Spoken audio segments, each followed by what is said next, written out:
if you were gone some of those days, I spent a lot of time going through aggregate demand, aggregate supply, all the kind of basics and fundamentals. So I would get your notes from somebody, and I think I went beyond really what even the textbook has. The textbook's fine too. I mean, you can get your information that way, and the other supplements that are on MyEcon Lab as always. But you may want to get at least a copy of somebody's notes that was here. I also have it on the Russ Econ Rocks lecture captures on there too if you want to see me put it together. I think last week it didn't work, but or not last week, last class, but I think the rest of them should be there. Okay, so the other thing that was, it's indirectly mentioned, but I more directly bring it up, is the stuff we covered last lecture on Austrian economics, and that will be part of the final two, and we'll talk more about that Monday when we get to it. But I want, if you didn't get, I'm trying to hold it up, I think there might have been a couple of you who didn't get it when we went over it that day. We kind of spent the whole day on, there it is, carefully filed right where I put it. So after class, come and get one of these. This has kind of the Austrian economics perspective in it. We spent kind of the whole day, we watched the video. You guys can review those Hayek versus Keynes. I mean, there's a lot of good stuff in those videos. They're really, I think, good information on the Austrian perspective. What is the Austrian perspective? What did you get away from Hayek versus Keynes in general? Just if you had to give a one word even, or one couple words, one sentence statement of what the Austrian perspective with Hayek is, what would you say? A little more laissez-faire, right? Just hands off, leave things alone. Things will work out better if we just leave it alone. So your textbook in this chapter kind of calls it activist policy versus non-activist policy. And he doesn't ever bring up the word Austrian, which is kind of almost slang for kind of that type of thought. It started with Hayek and Mises and some other economists, but I think it's right for the author to maybe not put the word Austrian, although maybe he can mention it, but that type of thinking is more of a non-activist point of view. And so that's what we're going to start off with here, is what the activist versus the non-activist view with aggregate demand and aggregate supply. So let's first of all define that. The activist view is really simply use government policy to bring economy back to target levels of inflation, unemployment. These are kind of the big three that I always like to bring up in principles class, and real GDP. So when macroeconomists think about policy, they really hone into these biggies here.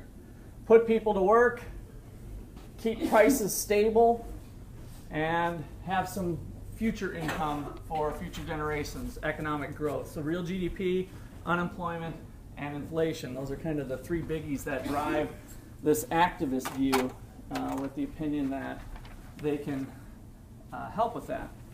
So the non-activist view, and just because we do use these words in the textbook, this would be more of classical thought. Classical, I mean, I could put on neoclassical, and we got a bunch of these labels, but in general, classical and Austrian thought.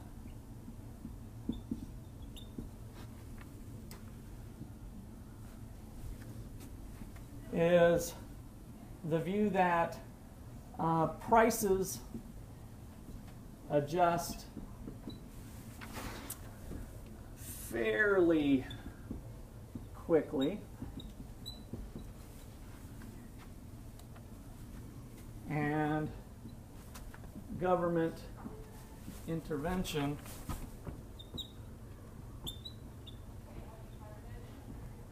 causes more harm than good.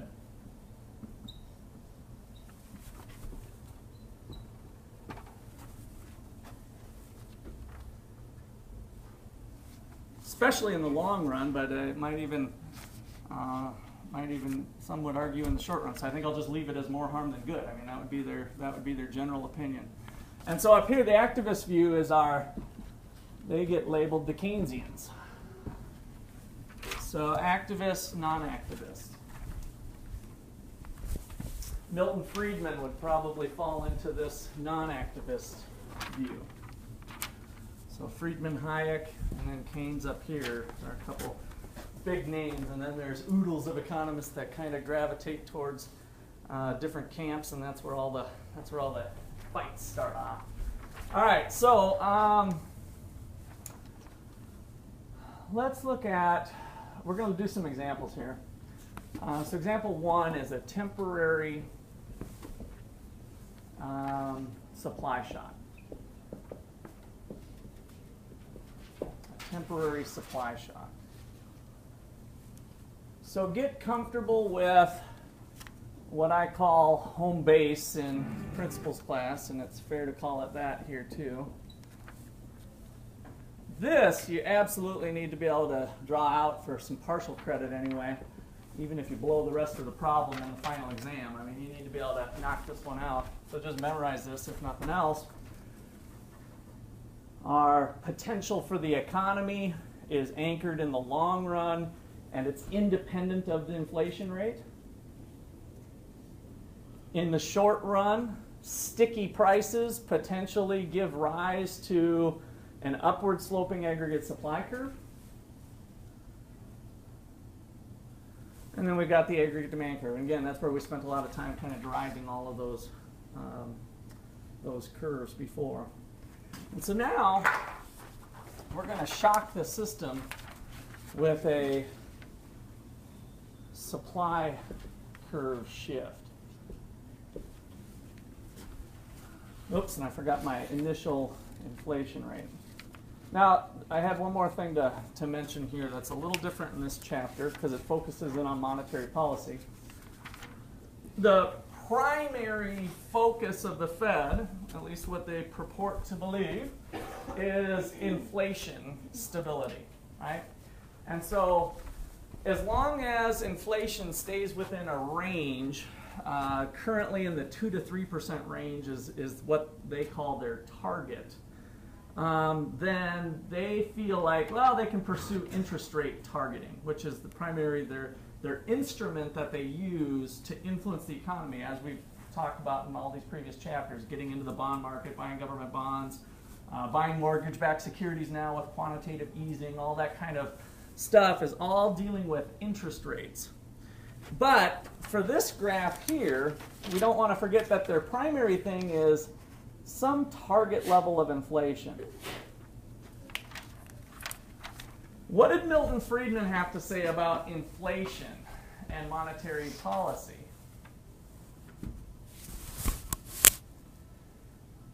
I think this was in a couple different chapters from the past. But what was his idea? He's the one with the quantity theory of exchange, the quantity theory of money, using the equation of exchange. What was his philosophy between inflation and monetary policy?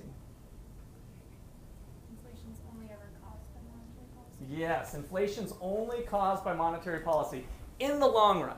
In the long run. And then the data seems to support that in general. Friedman's thesis that he came out with back in the 70s, and he ultimately got his Nobel Prize from that. So inflation is everywhere and anywhere a monetary phenomenon. And this kind of shows that here, really this long-run aggregate supply curve, the things that are the foundation of the long-run aggregate supply are the primary resources, land, labor, capital, and entrepreneurship, and technology, right? And so that's independent of prices, was Friedman's claim. Okay, so with that background, the Fed has this target level. They know that they can manipulate interest rates and the money supply to try to keep this at a certain level. But at the same time, there's real economic variables that are changing in the economy that they're kind of having to compensate for. And that's what we're going to focus in on today. So, supply shock. Maybe we have oil prices. Increase in oil prices. Maybe it's wage pressure of some sort. All of the Americans somehow unionize with each other and revolt against the government, and now there's upward pressure on wages due to power going to labor unions or something. We could tell a number of different stories, and your book does that, on why this shock went up. Okay, so we follow our curve up to our new equilibrium point. Is this a short-run equilibrium or a long-run equilibrium? It's a short run. Good. So this is a short run. I'm going to just call this Y2, just to match up with the A2 and the pi 2, which I didn't, right?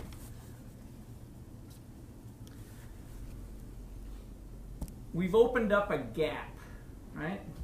We've opened up a gap. So now we go to the activist, non-activist point of view.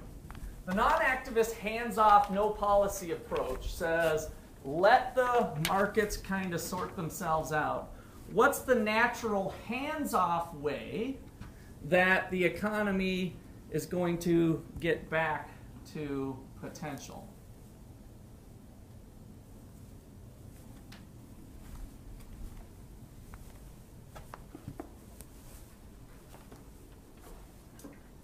What is going to happen?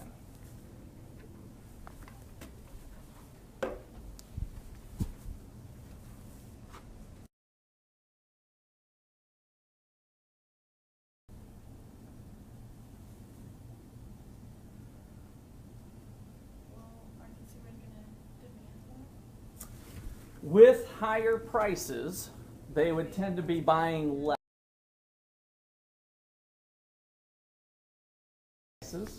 So we kind of have a sudden shock to the system where the Middle East said oil prices were $100 a barrel, now they're $150, just through their control of oil, right? So oil prices get jacked up. Over time, it's going to take some time, but prices are going to adjust to this new situation. Oil prices might start to fall a little bit in concert with other prices equilibrating, kind of trying to figure out this new situation. And so if one set of prices change fairly quickly, it takes a while for all other prices to kind of adjust to this disturbance. And what our model predicts is that in a hands-off approach, in the long run, we're going to see deflation or the inflation rate falling back to a lower rate. And so this aggregate supply curve will start to see prices falling due to the recessionary gap here, which I guess this book doesn't call it a recessionary gap, but the current level of GDP is less than potential, so we kind of have a recession. Sometimes we call this a recessionary gap. And so during a recession, prices are going to start to fall. And then we're going to fall and ultimately return back to our long-run potential. So in the long run, the thing to always eyeball is that the economy is going to return, all of the things equal, which, by the way, they're not going to stay. They're going to be changing too. But the economy in the long run, prices gravitate towards the long-run aggregate supply and the aggregate demand curve. If you have a non-activist view and you believe prices adjust fairly quickly, do you guys remember what happened to that gamma parameter on the aggregate supply curve? We talked about this in class. What happens to aggregate supply as that gamma parameter changes and prices adjust more quickly? Does it get steeper or flatter? If prices adjust more quickly,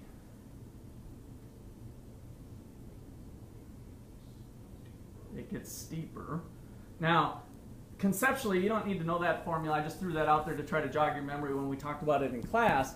But getting this steeper, I mean, basically the bottom line is non-activist classical economists, they don't even believe this exists in the perfect world. This is aggregate demand, aggregate supply. There is no long run, short run distinction. If prices adjust pretty fast, if aggregate supply moves, if there's something, it's either a permanent shock or it's not, and aggregate demand moves. And so the aggregate supply curve kind of drives the potential for the economy. Now, in reality, I think most economists back off of that, and there's some level of steepness, and that's where we talked about in that chapter. Keynesians say maybe it looks like this. Classicals say it's a lot steeper, so that we can get fluctuations in real GDP in the short run. But they're fairly small, and intervention might cause more harm than it's worth. Okay, so let me write that down. That is the non-activist view. We have some sort of shock, leave stuff alone, prices adjust, we get back to long-run equilibrium in the long run. Keynes says in the long run, remember that famous quote? We're all dead. Good. Who said that? Awesome. Yeah. So in the long run, we're all dead. That was his point, was we can do something now to help the economy. Let's not wait for the long run. The long run's too long of a point of time. Let's do something to make things better, to put people back to work and create some economic growth. All right, so let me first of all put down here the non-activist.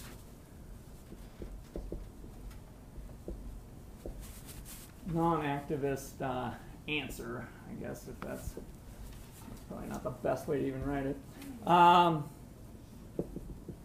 In the long run, there'll be an increase in aggregate supply. With this notation, that's a shift down back to the intersection of long-run aggregate supply and aggregate demand.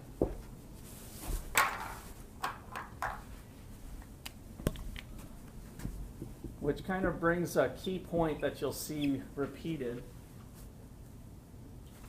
or a good thing for you to know.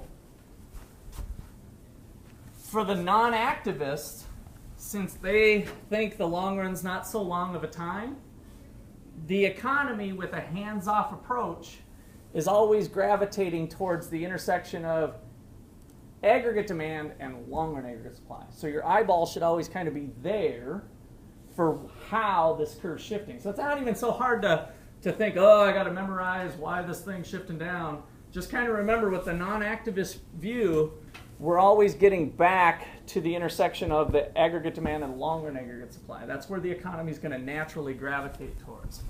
So the key point is the economy will naturally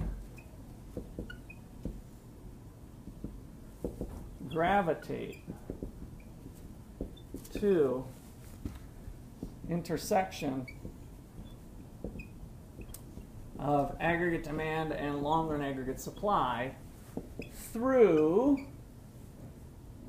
price adjustment.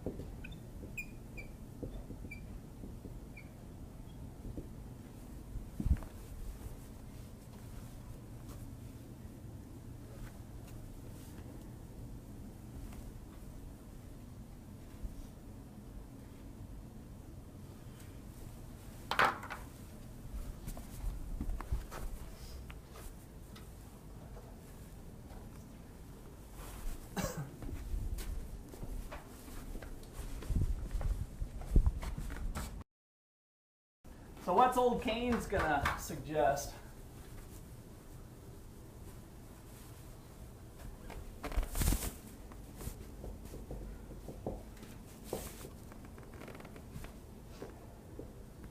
Essentially increase government spending, wasn't it? Yeah, increased government spending would be one way.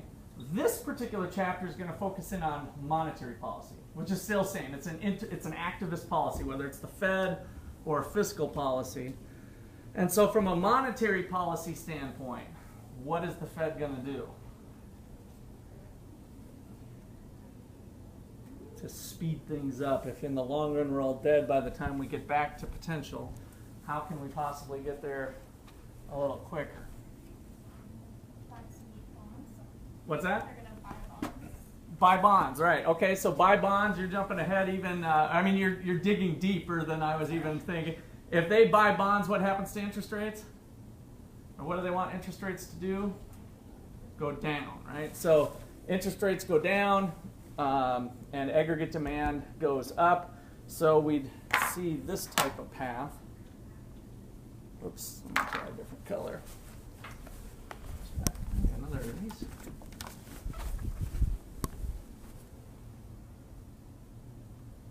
So through maybe an increase in the money supply, somehow the Fed would bring us to a new level of aggregate demand. I'm going to put a superscript up there. With maybe an increase in the money supply in general. And so now our path, instead of going 1, 2, 3 with the orange curve, and I know you guys don't have colors, so you might have to get creative on how you do this, but the 3 coming back here with the non-activist approach, we're going to go 1, 2, 3, getting back here with government policy.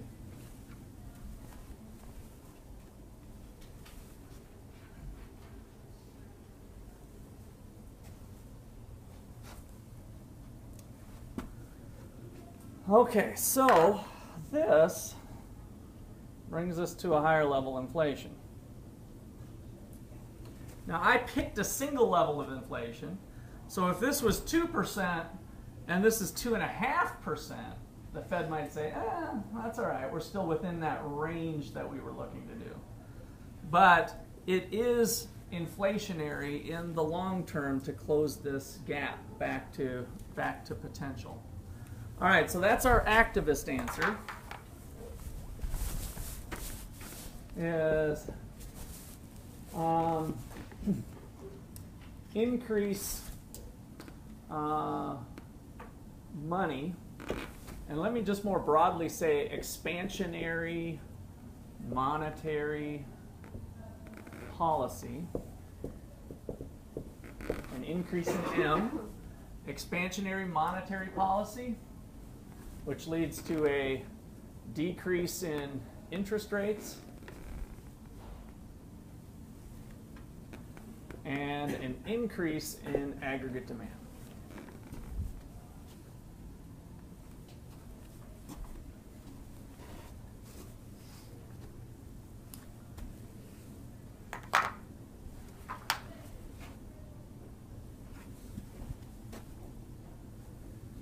If this ends up jacking up inflation to 4 or 5%, then it's not something that they're going to want to pursue, right? So what we have here is the classic policy trade-off of doing a policy that moves output in the right direction, but inflation in the wrong direction. And that's the big policy trade-off where monetary policy becomes a lot more difficult to try to figure out if that's the right thing to do. So that would be the key point here of dissecting that.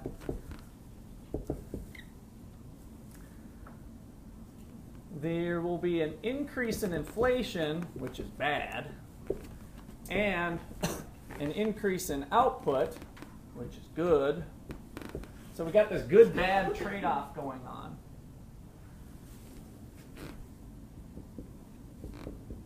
If inflation stays in a target range, that might be an okay answer. If inflation exceeds target range, that would probably be bad and not even be pursued. And that's the part that the classical and the Austrians kind of harp on, is the distortion that that this activist policy brings into the marketplace. When at the end of the day, we're getting back here one way or the other. Okay, questions or comments on the temporary shock?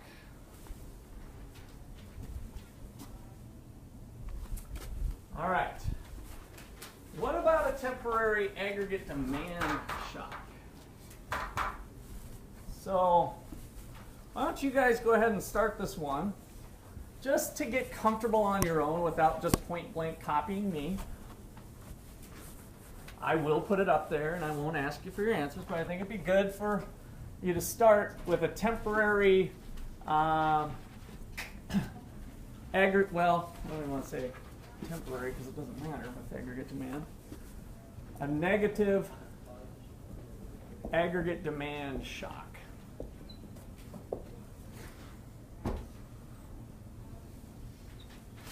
So I'm going to do some erasing. Start with long run equilibrium. Put in the shock. Look how the variables change.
Okay, so we get a decrease in aggregate demand. The economy slumps into a recession. That recession is looking like lower prices. Inflation is falling now, which is a little different. The negative aggregate demand shock. And we got the recessionary gap again.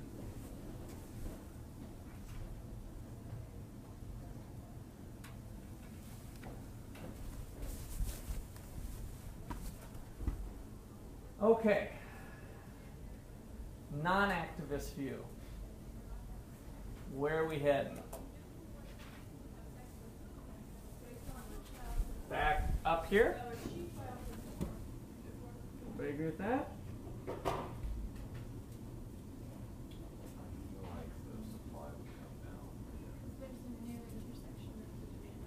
Yes, yes. So, and that's why I avoided the word temporary, by the way, too.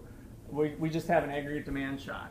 So Japan has had this happening for a long time. Japan's been a mess for the last 20 years, and they're still a mess right now, and they're starting to do some other things. But economy was falling, aggregate demand slumped. We have some lower inflation rates. In their case, they got into some deflation, where the prices are actually falling, not going from 4% inflation rate to a 3% inflation rate, but going from 4% inflation rate to ultimately a -1 or a -2% inflation rate. True, that's what deflation is. So the way we have this modeled here, we're really just looking at positive rates of inflation, but the inflation rate falling, so kind of going at a slower pace. Is there anything inherently bad about deflation, or?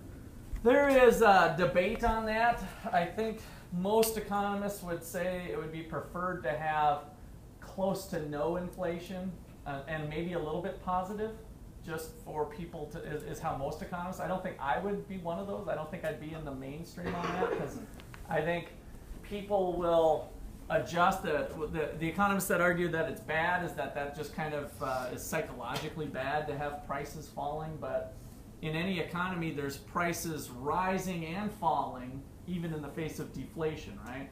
So there's some going up, some going down, and that pricing mechanism is just signaling where to devote resources to.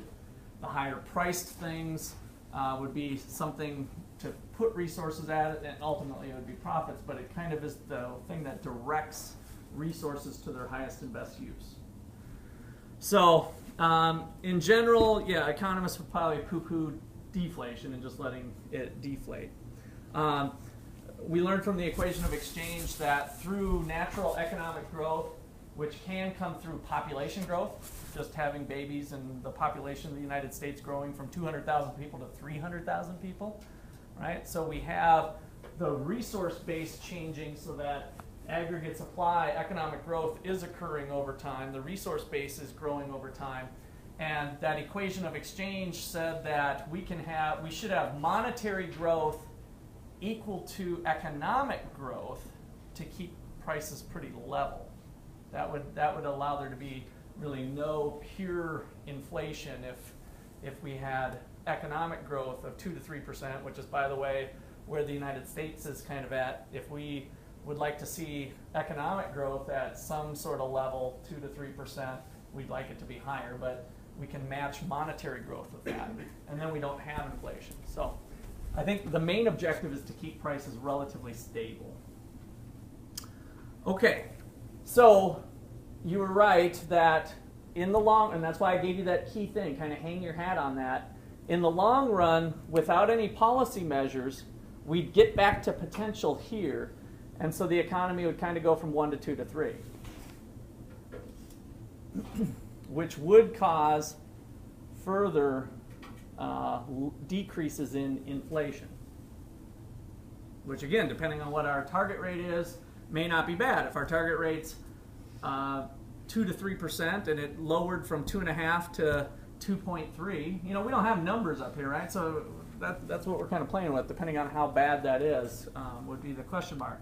So if we're in that range, the Keynesians would argue we should do some activist policies, right? Because now what's the implications of the activist policy? What happens to aggregate demand? It goes up, just like what we did before. So this one's kind of easy. All we're doing is we're undoing the bad that happened to the economy with an expansionary monetary policy that brings us right back. So we're just kind of undoing that. And as long as we stay at or near our target, that one seems easier to digest. Well, that's what Ben Bernanke did during the financial crisis, is that we were witnessing downward pressure on prices, and we were in recession. And so his response to that was to throw lots of money at it, short-term money. Then we finally reached that lower bound of 0% interest or close to it. And so we're like, oh, crap, we ran out of that ammunition. So let me start firing guns off at the mortgage-backed securities in the long-run market and start lowering long-term rates, right? So all of that was an effort to just kind of bring aggregate demand back up. What we learned in the previous chapters is that if people hang on to their money, then that's not going to be effective, and that's what we've seen. It's been slow for people to start getting back into the market. Proponents, there's economists on both sides of the fence. Did it work? Did it not work? Some of them are saying no, and it's yet to be known. Others would argue, gosh, if the Fed wouldn't have done those policies, how far would we have fallen? It would have been a lot worse. Again, it's just kind of a hard one to dissect. Okay, I'm going to write that out again. So that was our negative supply shock, our activist. What did I do first last time? Non or non? So our non-activist approach would be there would be a increase in aggregate supply, which is kind of this shift down now. And that would lead, which leads to a decrease in inflation and an increase in potential. May not be bad, but it might be painful, would be what they would argue. And that's moving to 0.3. So this would be our, maybe I'll put a dash line here. This would be our aggregate supply with the non-activist view. And the activist view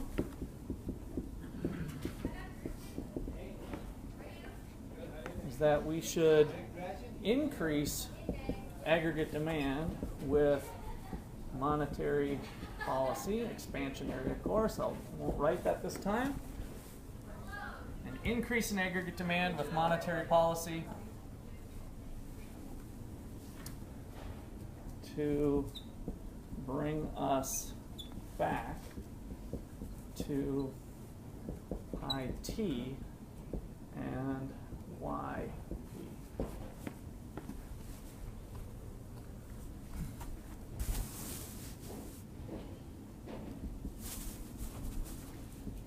If pi t, if the target is desirable,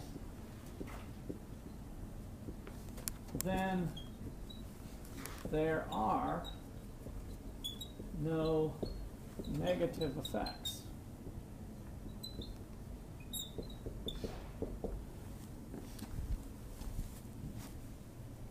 In our little economic perfect crystal ball environment, which I don't want to not emphasize too much here. So if pi t is desirable, then there are no negative effects. Austrians will say, well, that's a load of crap. That works here, but we don't know what the long-run effects and whether it's going to be effective, and are we going to be able to stop inflation once it starts to go? If it starts to kick in, are we going to be able to do that effectively to manage us back? So maybe lag effects to watch out for. There is no crystal ball.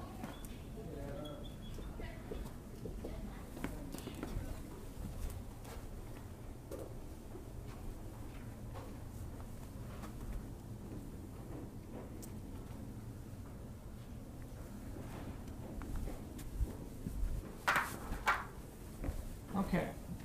Questions or comments on that one? Yeah. So non-active view would be an increase in the potential GDP, real decrease in GDP, real GDP, or just an increase in GDP?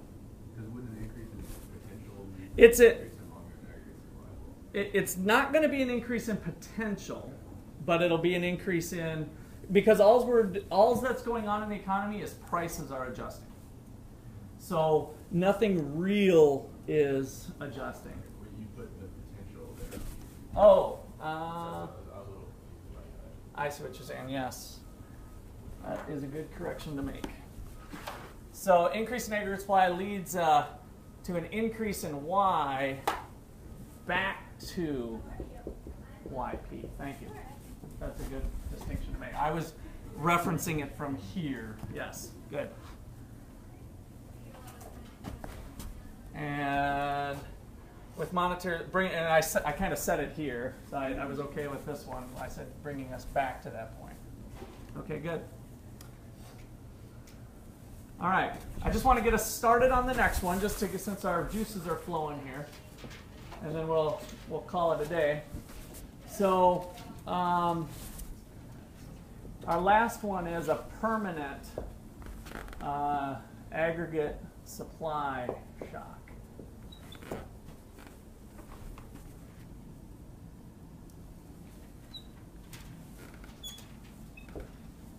So go ahead and draw your long-run graph, long-run equilibrium for starters.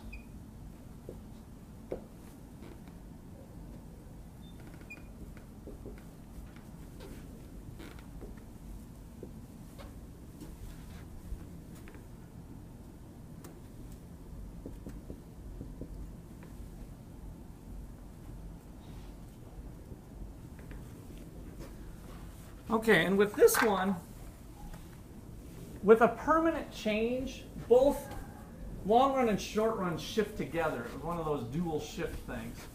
And so I would usually first shift your long run aggregate supply curve. And then once you eyeball that, take your short run aggregate supply curve and shift it over to this intersection point. So holding the target constant, that's what that new short run situation would look like.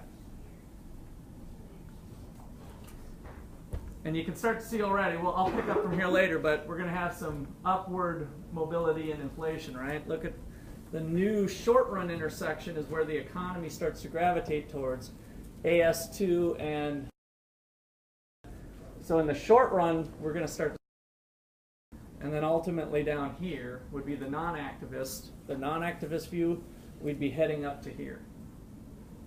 But then what could we do with some policy? And that's where we'll pick up. Supply shocks can be negative or positive, can't they? Yes.